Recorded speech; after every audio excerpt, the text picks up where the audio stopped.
دعوت کی محنت کتنی مبارک ہے، اس کو جاننے کے لیے آج ہم آپ کے پاس ایک ویڈیو لے کر آئے ہیں۔ آپ اس ویڈیو کو پورا دیکھنا تو بات آپ کی پوری سمجھ میں آئے گی۔ ایک تبلیغی جماعت اللہ کے راستے میں نکلی ہوئی تھی اور چند لوگ جو مخالف ذہن کے تھے انہوں نے ان پر گولیاں چلائی، مگر جو ہے اللہ کا کرشمہ ایسا ہوا کہ ان گولیوں کا اثر ان پر کچھ بھی نہیں ہوا۔ آپ جو ہے اس پورے واقعے کو مولانا کی زبان سے خود سنیے۔ ایسی محبت کا حق صرف اللہ اور اس کے رسول کو ہے۔ لا یؤمن احدکم حتی اکون احب الیہ من والدہ وولدہ والناس اجمعین، یہ صرف اللہ اور اس کے رسول کے لیے۔ میرا کہ جب وہ 10 لوگ گئے تو پتہ کیا ہوا، ایک جگہ پر ایک ایسی امتداد کی بستی میں گھسے کہ وہ لوگ گئے، رات کو جب پہنچے تو پوری گاؤں والوں نے، پوری بستی والوں نے کہا کہ آج ان کو بتاتے ان کا خاتمہ کر دیتے ہیں۔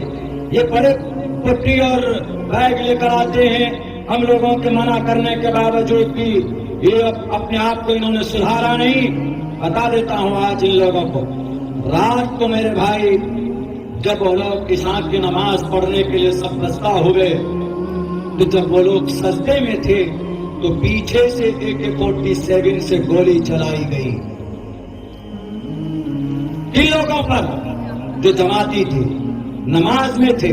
گولی برسائی گئی، گولی میرے خیال سے کئی راؤنڈ گولی چلائی گئی۔ میں جھوٹ نہیں بول رہا ہوں، تاریخ تبلیغ جماعت، تاریخ دعوت و عزیمت پڑھیے تو پتہ چلے گا۔ گولی برسائی گئی، جب گولی چلا کر یہ بھی نہیں کہ چلو دیکھ لیں کوئی زندہ بچا ہے، دیکھ کر سب کے سب کوئی سجدے کی حالت میں، کوئی ادھر الٹا پڑا ہوا، کوئی ادھر الٹا پڑا ہوا۔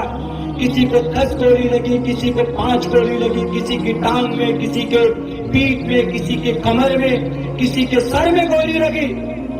جب AK-47 سے گولی کی بارش ہوئی تو ہونا تو یہ چاہیے تھا کہ پوری مسجد لاش میں بدل جاتی، لیکن پتہ ہے کیا ہوا؟ انہوں نے وہاں پر کیا کیا؟ جب کوئی اللہ کے لیے کام کرتا ہے تو اللہ اس کا ہو جاتا ہے۔ من کان للہ کان اللہ لہ۔ اس کام کو، اس مشن کو نبی پاک علیہ السلام نے کیا، حالانکہ وہ غیروں کے پاس گئے تھے، یہاں پر بھی مرتد لوگوں کے پاس گئے تھے۔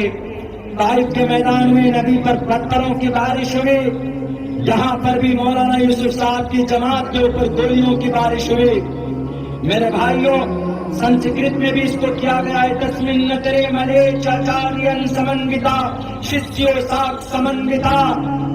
اے لوگوں سنو، آخر زمانے کے اندر ایک ایسا ملیچ آئے گا، ایک ایسا گرو آئے گا جو پتھر پہ چل کر دین کا کام کرے گا، تبلیغ کا کام کرے گا، جو ریت پر چل کر گرمیاں برداشت کر کے اسلام کی تبلیغ کرے گا۔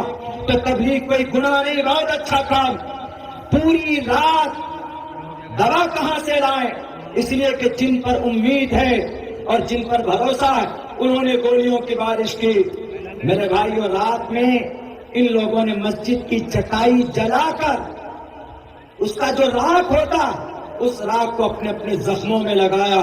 سب نے اپنے اپنے زخموں پہ لگایا، کوئی دوائی نہیں، کوئی اینٹیڈوٹ نہیں، کوئی وہاں پر گلوکوز نہیں، کوئی ٹیبلٹ نہیں، کوئی انجیکشن نہیں، بس اللہ سے دعا کہ اللہ ہماری یہ جان ہے، قبول کر لے، دین کی خدمت کے لیے قبول کر لے اور ہمارے لیے نجات کا ذریعہ بنا دے ہمارے اس تھوڑی سی محنت اور مشقت کو۔ گولیاں برسی، رات کو چٹائی جلا کر مرہم پٹی کا کام کیا۔ صبح سویرے گاؤں والوں نے سوچا چلو اب ان کی لاش کو اٹھا کر کنویں میں ڈال دیں گے۔ سکھ لوگ بھی تھے کچھ، بڑی بڑی پگڑی اور مونچھ والے، نئے دین کو پہچان نہیں سکے اور انہوں نے گولیوں کی بارش کی۔ جب یہ گئے سب کے سب، پورا گاؤں والا مسجد میں دیکھا کہ مسجد میں نظارہ ہی کچھ اور ہے۔ وہاں پر لوگ لاش میں نہیں بدلے ہوئے، وہ لوگ بیٹھ کر تسبیح پڑھ رہے ہیں، وہ لوگ بیٹھ کر کوئی سجدے میں نماز ادا کر رہا، دیکھا پوری مسجد خونم خون ہے، ایک بھی آدمی مرا نہیں، 10 گولیاں لگی، ساری گولیاں باڈی کے اندر ہے۔ اسی وقت پوری بستی کے لوگوں نے سجدہ کیا کہ معاف کر دیجئے، ہم نے آپ کو نہیں پہچانا۔ یہ ہے تبلیغ کی برکت، یہ ہے تبلیغ کی محنت۔ اور پھر ایسے نہیں، اسی وقت ان کی قربانی اور ان کی یہ کھلی کرامت کی رب ذوالجلال کی، یہ اللہ کے طرف سے نصرت تھی۔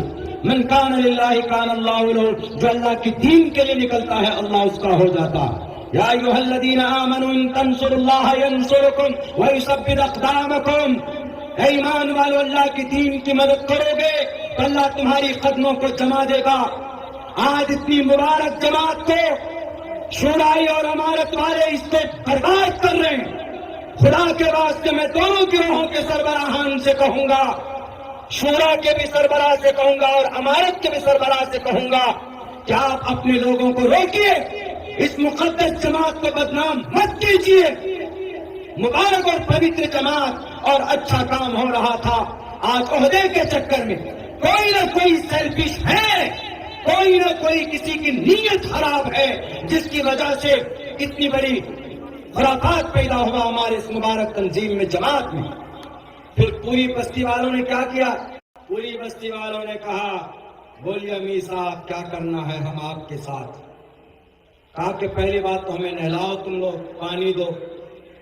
کہا کہ اچھا رک کے ہم نہلاتے۔ پوری بستی سے دودھ اکٹھا کیا گیا، سارے 10 لوگوں کو دودھ سے نہلایا، اور پوری کی پوری بستی۔ کہا کہ ہم تو آج تک قرآن، مسجد، مدرسہ، کلمہ، ٹوپی، داڑھی سے نفرت کرتے تھے، لیکن آج سے ہم آپ کے ساتھ ہیں، اور آپ کی طرف کوئی انگلی اٹھائے گا تو ہم اس کا ہاتھ کاٹ لیں گے۔ پوری بستی کے اندر کام کیجیے۔ میرے بھائیوں، اس قربانی سے تبلیغ ہم تک پہنچا ہے۔ ایسی قربانی، ان میں سے کچھ لوگ جب ایک دوسری بستی میں گئے تو ندی میں پھینک دیا، بڑی ندی ادھر کی ہوگی کوئی، اس ندی میں کہ لوگ مر جائیں گے یہاں پر، لیکن اللہ تبارک و تعالیٰ نے اس بھری ندی کے اندر ایک سوکھے پیڑ کو وجود میں لایا، اور اس پیڑ کی ٹہنی پکڑ پکڑ کر سب لوگ زندہ واپس آئے۔ اتنی قربانیوں سے یہ تبلیغ پہنچا۔ اس کو برباد مت کیجیے، اس سے جڑیے اور اپنی زندگی کی ایک ترتیب بنائیے۔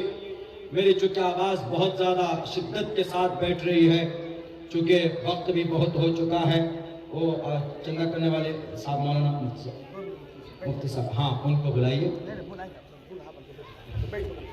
ایک چیز تو انشاءاللہ ہم لوگ تبلیغ میں بنا انتشار کے کام کریں گے، مضبوطی سے جڑیں گے، اور خصوصاً نوجوانوں سے کہوں گا کہ بہت مقدس ترتیب ہے، اس سے جڑی اپنی زندگی کی اصلاح کیجیے۔ میں یہی پیغام آپ کو دینا چاہتا ہوں۔ آگے کی جو ترتیب رہے گی قاری صاحب مولانا مفتی اشتیاق صاحب آپ کو بتائیں گے۔